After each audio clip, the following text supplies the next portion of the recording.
Hello guys, in this video I'm going to show you how you can add the fuzzy effect as a transition in CapCut PC. So bro, for instance, I'm going to select some images to the right and I set for the image duration 1.0 second. So I'm going to add the fuzzy effect also like and select the clip. Here's fuzzy effect at the right and you can change for duration in 1.0 second again.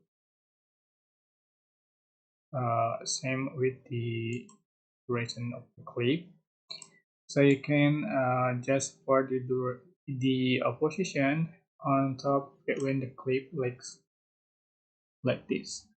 Okay. You can copy paste, right? So put on top other clip between the clip, just between the clip, like so. Alright, so here we go. This is the final file.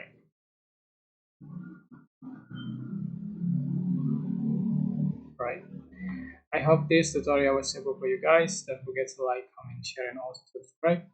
If you have any question, please leave in the comment section down below. Thank you. Thank you so much for